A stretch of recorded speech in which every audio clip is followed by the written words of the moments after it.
전국 복음을 전파하시며, 이렇게 말씀의 제목을 지어보았습니다.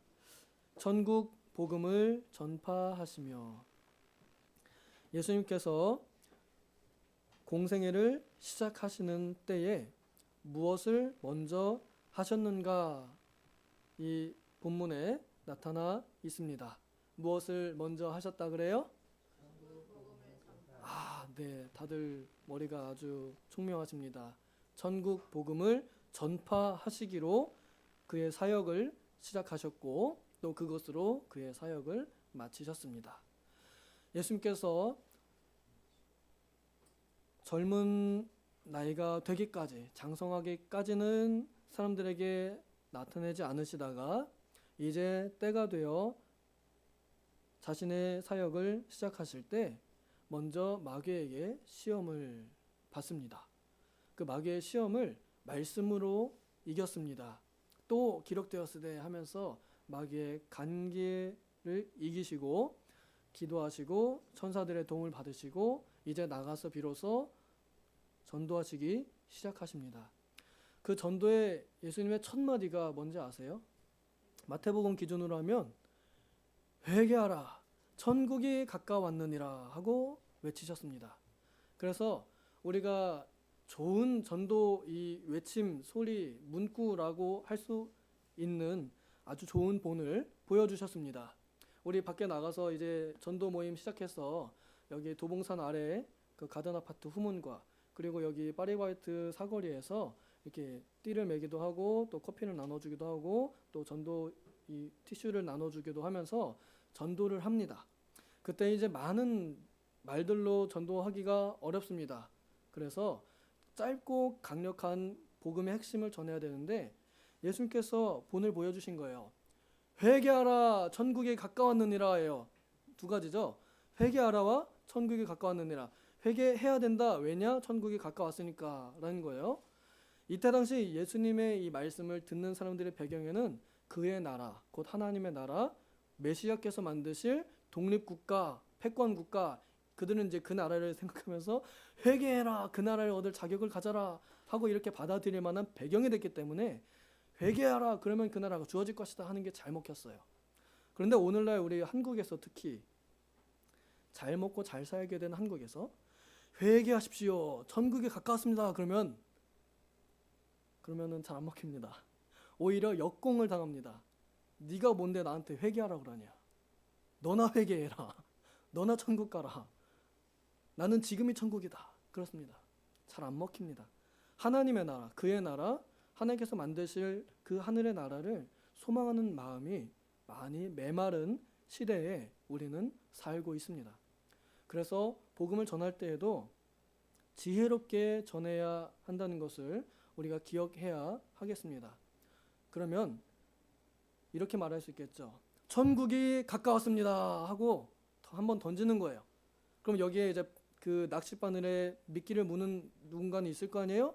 그러면은 천국이 가까웠습니다 그러면은 어디 왔어요? 라고 묻는 사람이 있을 겁니다. 그쵸? 그러면 지금 당신의 문 앞에 있습니다. 그게 무슨 말입니까? 회개하시면 그 문이 열려서 하나님의 나라가 당신 안에 이루어집니다 라고 가르쳐 줄 수 있어요. 회개하십시오. 당신의 죄를 회개하십시오. 그동안에 하나님을 믿지 않았던 것, 예수님께서 십자가에 우리 죄 때문에 죽으셨다는 걸 믿지 않았던 것 회개하십시오. 이렇게 말할 때 그때는 들어올 수 있어요. 이미 그 사람은 반쯤 문 열어놓고 물어본 거거든요.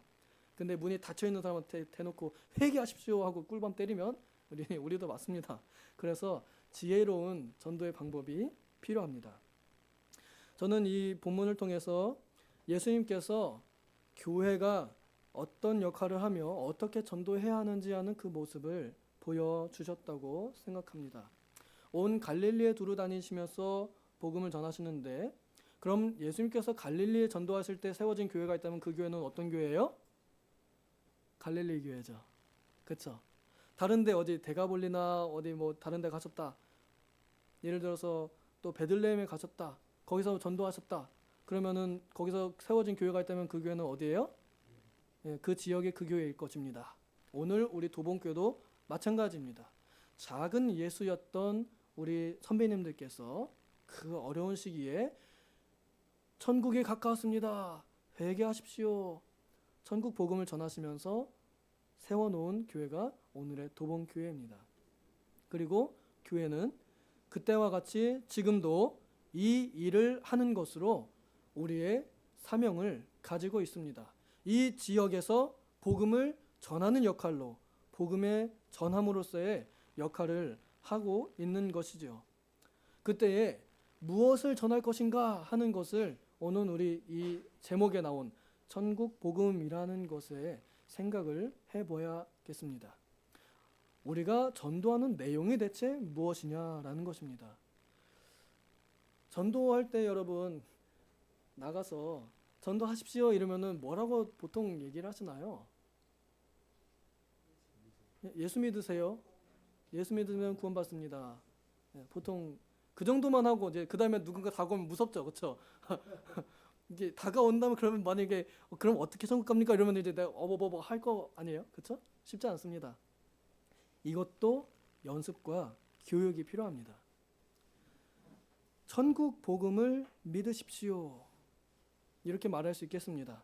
왜? 천국 가야 되니까 천국에 대해 알아야 할 거 아니에요.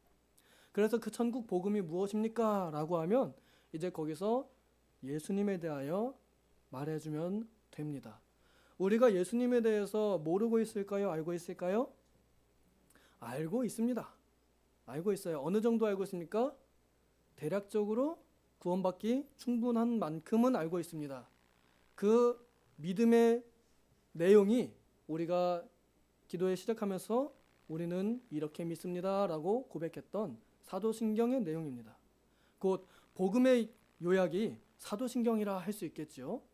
그러면 전도를 할 때에 누군가가 나에게 와서 내가 천국이 가까웠습니다 하는 말을 듣고 혹은 예수 믿고 천국 갔어요 라고 했더니 어떻게 갑니까? 라고 물어온다면 그때 이렇게 말해줄 수 있는 것입니다. 하나님 아버지께서 자기의 아들 독생자 예수 그리스도를 이 땅에 보내어 주셔서 우리를 위해서 십자가에 죽게 하시고 그 죄값으로 우리를 죽게 하시고 그리고 또한 부활하셔서 그의 의로움을 우리에게 입혀주셔서 우리의 죄가 없어진 의로운 사람이 돼서 천국 가기에 합당한 사람이 되게 하셨습니다. 이것을 믿으면 하나님께서 우리 안에 오셔서 성령 하나님께서 우리로 하여금 교회를 이루고 삶을 살아가게 하시며 천국 백성으로 하나님의 나라 안에서 살게 하십니다. 영원히 그의 영광을 누리고 그의 권세 안에 살며 그의 나라 안에 삽니다 라고 말해줄 수 있어요. 여러분 들으실 때 어때요? 할 수 있겠죠? 사도신경 외우는 정도면 이 정도 할 수 있지 않을까요? 바로 이것이 천국 복음의 내용입니다. 저는 우리 아이들에게 쉽게 예수님에 대해서 어떻게 믿느냐라고 계속 물으면서 가르칩니다. 네가 믿는 예수님은 어떤 분이시냐? 해서 보통 이제 애들이 우리 위해 죽으신 분이요. 그 정도 얘기해요. 그래서 그것도 맞는데 너를 위해서 개인적인 구주 너를 위해서 죽으시고 살아나시고 그리고 다시 오실 분이시다. 이렇게 요약해서 말합니다. 물론 그 안에 여러 가지 동정력, 잉태 이런 많이 있지만 요약하면 십자가로 내 죄를 사하시고 부활로 나에게 의를 입혀주시고 그리고 재림으로 나를 데리러 오시고 그리고 나에게 상급을 주러 오실 분, 구원하러 오실 분, 그분은 그런 분으로 고대할 분, 소망할 분 이렇게 가르치면서 본인이 믿는 예수를 본인이 알고 그리고 아는 그 복음을 전하도록 그렇게 가르칩니다. 이제 우리가 봄에 좋은 날에 참 날씨가 따뜻하고 좋았습니다. 개천에 물도 졸졸 흐르고 커피 맛도 좋고 그런 곳에서 복음을 전할 때에 이제 천국에 대하여 말하면 이제 그곳이 천국이 됩니다. 그래서 제가 약간 이제 문장을 좀 바꿨어요. 옛날에는 예수님 믿으면 천국 갑니다라고 이렇게 했거든요. 근데 사람들이 잘 안 받는 것 같아요. 왜 그런가 생각해봤더니 나중에 가면 되니까 지금 안 가도 되니까 지금은 좀 잘 먹고 즐기다가 죽기 전에 믿고 가면 가긴 가니까 그러지 않을까 하고 생각 들기도 하고요. 그 다음에 그 간다라는 이 미래 시제는 앞으로 어떻게 될지 모르니까 불확실한 거예요. 그래서 별로 와닿지 않는 것 같습니다. 제가 그래서 시제를 바꿨습니다. 예수님 믿으면 천국입니다 하고 예수님 믿으면 천국입니다 라고 이렇게 말해요. 사실 이것이 맞습니다. 예수님을 믿는 것 자체가 천국입니다. 우리가 천국에 들어가기 위해서 예수님을 믿는 게 아니라 예수님을 믿기 때문에 이미 천국입니다. 예수님을 믿는 것 자체가 천국입니다. 동의하십니까? 아멘인가요? 이것이 원래 우리가 가진 행복이에요. 근데 이걸 잊어버리고 맨날 힘드니까 곧 천국 간다, 곧 천국 간다. 참는 데에만 너무 천국을 써먹었던 것 같아요. 참는 데에만 천국을 쓰는 게 아니라 누리는 데에도 천국을 써먹어야 할 것입니다. 지금 내가 밥을 먹을 수 있는 거, 지금 내가 일상을 지낼 수 있는 거, 나에게 하나님께서 천국을 주셨기 때문에 내가 하나님께 감사하면서 식사기도 하고 밥 먹을 수 있는 거예요. 내 손으로 밥 떠먹는 거 얼마나 행복인지 경험 못하신 분들은 쉽게 와닿지 않을 수도 있습니다. 저는 제 외할아버님이 돌아가시기 전에 콧줄 끼고 식사 자기 손으로 못 드시는 거 보면서 할아버지 누워가지고 계속 이거 먹고 싶다 저거 먹고 싶다 말씀하시는데 드릴 수가 없어요.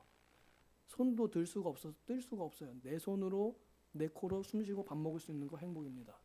하나님께서 육신의 건강을 주신 것뿐만 아니라 그 건강한 몸으로 천국을 누리고 그 천국을 다른 사람들에게 나타내고 전할 수 있는 거, 이게 우리 믿는 사람들의 행복입니다. 그래서 예수님께서 전도하신 것은 바로 이것을 전도하신 거예요. 거기에 딸려오는 부수적인 절차가 있다면 그것이 바로 그 소문을 듣고 예수님께 나와 병 고침 받기를 원하는 자들, 도움 받기를 원하는 자들을 도와주신 것까지도 전도입니다. 교회는 크게 보면 자선사업단체라고 볼 수도 있습니다. 자선사업단체는 손해보는 단체입니다. 우리 목사님께서 그랬었어요. 교회는 손해보는 것이다. 맞습니다. 교회는 손해보는 것입니다. 그럼 성도는 어때요? 성도도 다 손해보는 사람들이에요. 우리는 다 호구들입니다. 혹시 저희가 젊은 친구들만 있으면 해볼 만한데 가능하시다면 옆 사람하고 서로에 대해서 저는 호구입니다. 말해볼 수 있나요? 네, 하실 수 있는 분들만. 네. 성도는 정말 호구입니다. 정말 예, 우리 아이들 키울 때도 부모들이 호구가 되잖아요. 그런 마음으로 전도할 때 어떻게 돼요? 우리가 호구가 돼요. 내가 아쉬울 게 하나도 없는데 이상하게 자꾸 내가 퍼주게 되잖아요. 우리는 자의적인 호구들이에요. 근데 이것이 예수님께서 보이신 모범을 따르는 옳은 길입니다. 교회는 이익을 쫓는 단체가 아니에요. 오히려 손해를 감수하면서 그보다 더 큰 가치를 추구하는 단체입니다. 한 사람이 제 영혼을 잃어버리고서 온 천하를 얻으면 그것이 그에게 무슨 소용이 있겠습니까?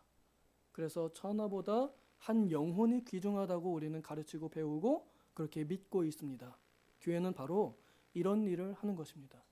한 영혼을 구원하기 위하여 그 영혼에게 필요한 것들을 채워주고 도와주는 것. 그래서 그리스도께로 가까이 오게 하고 그리스도의 사랑이 눈에 보이게 하는 것, 느껴지게 하는 것, 실제로 물질적으로 재정적으로 느껴지게 하는 것. 그래서 교회가 예수님의 사랑을 전하는 곳이구나 라고 인정하게 만드는 것.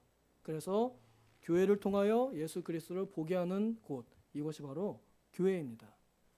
우리 도봉교회가 이러한 교회가 되고 있고 또 더 될 것을 믿습니다. 그러려면 우리들의 마음이 좀 열려야 할 것입니다. 이제 어느 누구나 오라 하잖아요. 근데 가끔 전도하다 보면은 저 사람은 안 왔으면 좋겠다. 저 사람한테 별로 전도하고 싶지 않다. 이런 사람 그냥 딱 봐도 있고요. 그 다음에 우리 가까운 사람한테 전도합시다라고 하잖아요.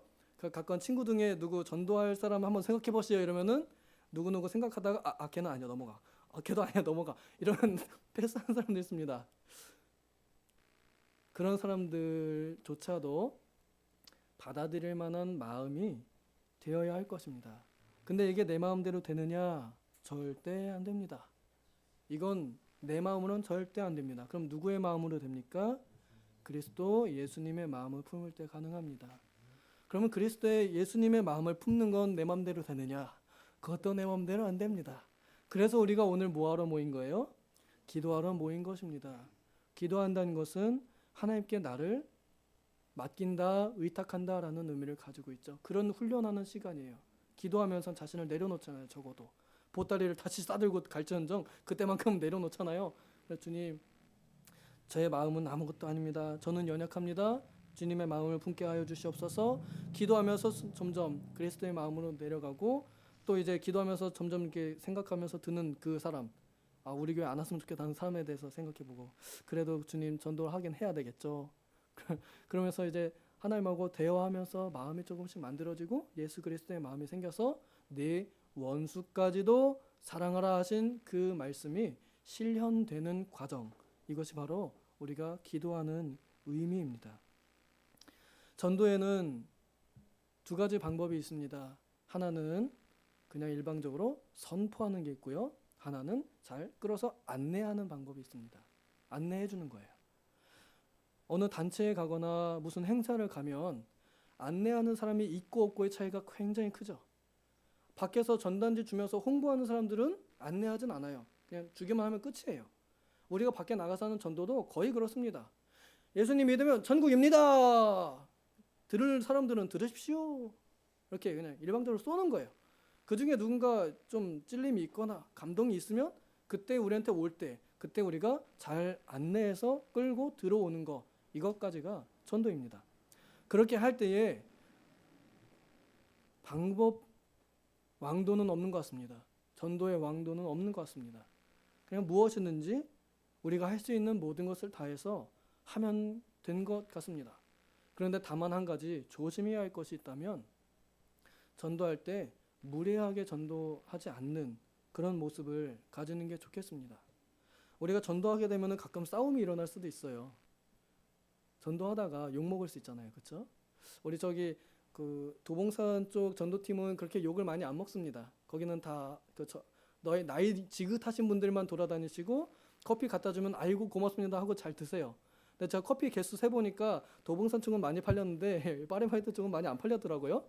그리고 여기는 이제 지나가는 사람들이 바쁘기도 하고 잘 안 받기도 하고 그래요. 그러니 어디가 더 욕을 많이 먹겠어요? 산아래보다 여기 교차로가 더 많이 욕을 먹을 것 같습니다. 참 고생 많으십니다. 그래서 이 각오하고 사람들의 그 싸늘한 시선이나 그런 발걸음 이런 것들을 볼 때에 전도하는 사람의 마음이 많이 상합니다. 우리가 꿀릴 게 없잖아요, 그렇죠? 영원한 생명을 우리는 가지고 있고 그걸 지금 나눠주려고 하고 있는데 받는 사람이 이득이고 안 받는 사람이 손해잖아요, 그렇죠? 근데 이상하게 왜 안 받는 사람들이 더 갑인 것처럼 여겨질까? 왜 우리가 을인 것처럼 여겨질까? 사실 누가 갑이에요? 우리가 갑이죠. 우리가 좋은 거 주는데, 그쵸? 안 그러세요? 그런 마음 안 드세요? 우리가 좋은 거 가지고 있어요. 근데 심지어 선물도 우리가 줘. 왜? 우리가 호구니까. 우리는 그렇게 전도를 하다가 사람들에게 무시당하고 또 공격받을 수 있습니다. 그러면 마음이 많이 상하고 우리도 사람인지라 어떻게 할 수 있어요? 반격할 수 있어요. 천국 네가 가봤냐? 그러면은 이제 한두 번은 친절하게 교회에 오시면 한번 느껴보실 수 있겠습니다. 이런 식으로 몇 번 대하다가 마음 먹고 작정하고 달려드는 사람한테는 못 이기죠. 그런 사람들 한 사람 잘못 걸리면은 참 힘듭니다. 그래서 관상도 과학이라고 잘 받아들일 사람, 넘어갈 사람한테 이제 좀 세게 하고 좀 험하게 보이는 사람한테는 좀 살살하고 좀 이런 눈치도 있어야 하지 않나 싶기도 합니다. 저도 한 옛날에 저기 그쪽에서 전도하다가 어떤 어르신께 이제 예수님 믿으시라고 했더니 딱 대놓고 제가 얘기했던가요? 젊은 놈이 지금 뭐 하고 있냐고 그래서 막 삿대질하면서 젊은 놈이 시간 아깝게 뭐 하고 있는 거야 막 이러면서 막 정신 차려 이 친구야. 기분이 많이 상합니다. 만약에 제가 거기서 당신이나 정신 차리십시오. 막 나이도 뒤로 먹었습니까? 막 이렇게 했으면은 어떻게 돼요? 화가 나잖아요. 기분 나쁘고. 내가 나를 지금 미친 사람 취급하는데. 그렇지만 거기서 겸손한 모습을 보일 때 그때 예수 그리스도의 겸손함, 온유함이 예수 그리스도의 형상에 나타납니다. 그러니까 반대하는 사람들이 아무리 그 반대를 해도요. 이 사람들의 반응과 태도를 봅니다. 그래서 진짜 예수 믿는 사람들에 대한 기대감을 가지고 있어요. 참 얄미운 거 참 그래요. 얄궂어요. 일부러 시험해 보는 것 같아요. 얘가 정말 착한 척 하는 놈인가, 진짜 착한 놈인가, 저 안에는 진짜 예수님이 계신가, 일부러 떠보려고 그러는 것 같습니다. 그럴 때에 우리가 예수님의 마음을 품고 그런 것들을 잘 받아내고 예의를 지켜서 전도한다면, 그러면 오히려 그것이 그들에게 빛이 되지 않을까 생각합니다. 전도할 때 요즘에는 또 개인의 취향 존중을 하는, 의사 존중을 하는 시대가 되었기 때문에 전도지도 함부로 내밀기가 어렵습니다. 거절하는 사람들의 거절도 존중해줘야 됩니다.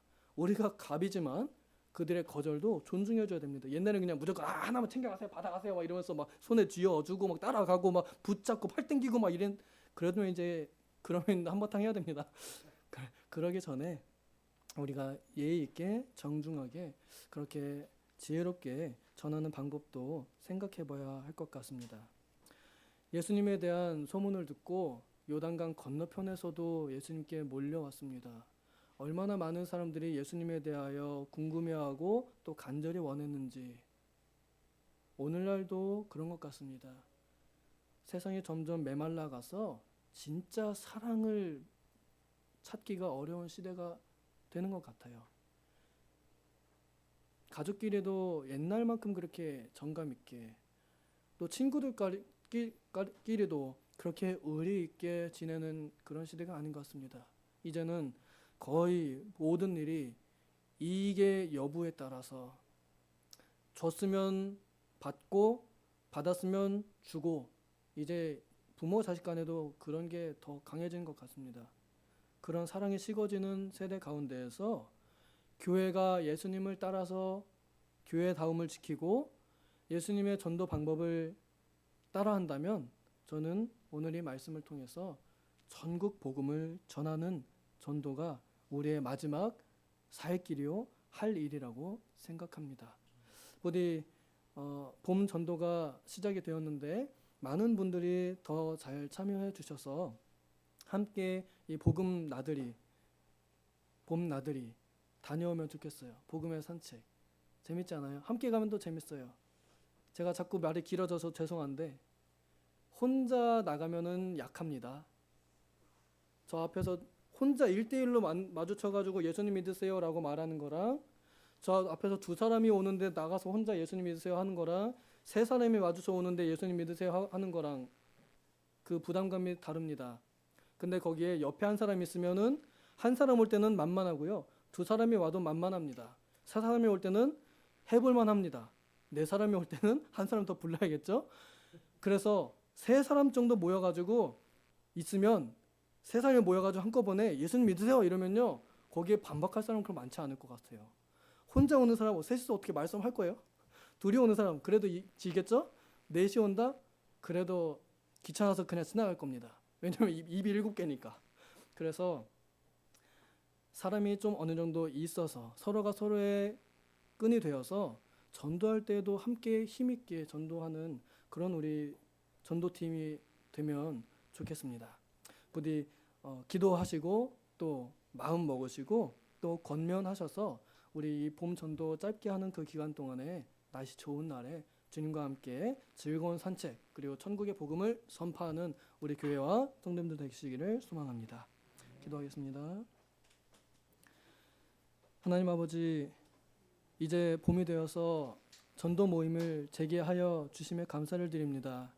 우리가 교회 본당이 건물 수리 중이고 건축 중이라 사람들에게 당장 그 완성품을 보여주지 못하여 자신이 없을 수 있겠으나, 그래도 우리가 할 것은 하기 위해 밖으로 나갑니다.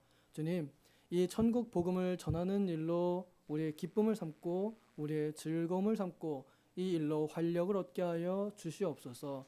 전도하는 자 그 발이 건강해지게 하여 주시옵소서. 건강하는 자 그 입이 깨끗해지게 하여 주시옵소서. 전도하는 자 그 마음이 천국이 되게 하여 주시옵소서. 감사드리며 예수님의 이름으로 기도하옵나이다. 아멘.